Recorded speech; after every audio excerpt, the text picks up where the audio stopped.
अरे या इमानदारीच्या दुनियेत जीवन जगायचे असेल तर अरे बेईमानीचा धंदा केल्याशिवाय पर्याय नाही दुसरा. आणि तू एक लक्षात ठेव, पर्याय आहे. अरे बेईमानी सोडून इमानदारीने जगायला शिक आणि ह्या शेतकऱ्यांच्या जमिनी वापस कर. अरे हे बघ इन्स्पेक्टर, अरे मी काय या शेतकऱ्याच्या जमिनी हडप केलं नाही. अरे मी त्याला पैसे दिले, पैसे. अरे अरे मी या जमिनीवर साखर कारखाना बोलणार आहे. अरे बस, आणखी किती खोटं बोलणार. मला चांगल्याने ठाऊक आहे, तुम्ही काही शेतकऱ्यांना पैसे दिल्या आणि बाकीच्या शेतकऱ्यांकडून तुम्ही बळजबरीने त्यांच्या शेती हिरकवल्या. आणि हो, मला चांगल्याने ठाऊक आहे, तुम्ही त्या ठिकाणी कारखाना नाही तर एक 5 स्टार हॉटेल बांधत आहात म्हणून समजलं रावसाहेब. अरे बघ इन्स्पेक्टर, माझी तुझ्याशी काही दुश्मनी नाही. अरे बेईमानीच्या दुनियेचा मी जरी बादशाह असलो ना, तर इमानदारीच्या दुनियेचा तो बादशाह. अरे दोन्ही बादशाहांनी हात मिळवल्याशिवाय या जगात राज्य करता येणार नाही. हात मिळवू? अरे तुझ्याशी? अरे हट.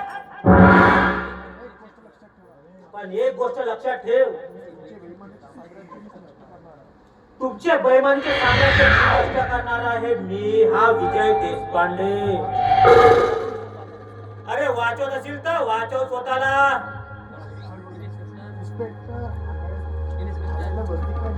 अरे इन्स्पेक्टर, अरे घालाला वर्दी काय मिळाली. अरे गाढवाने वाघाची बरोबरी करू नये, हे लक्षात ठेव.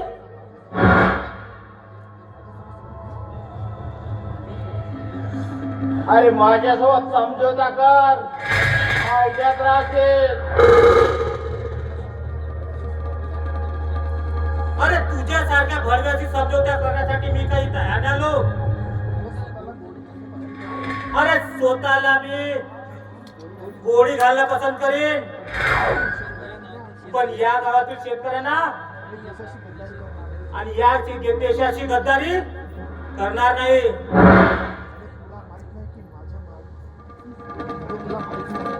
आणि तुला माहित नाही, अरे तुला माहित नाही, अरे जे माझ्या मार्गात आलेला अरे प्राण गमन बसल्या गेले माहिती नाही. आणि तुला माहित नाही, हा विजय ज्याला धरतो ना त्याला कधीच सोडत नाही. कसा आहे रावसाहेब, जिथं दिसतो आपल्याला वाईट तिथूनच सुरू होते आपली फाईट. आणि हा माझा हात तुझ्या गर्दनीवर लवकरच राहणार आहे, लक्षात ठेव.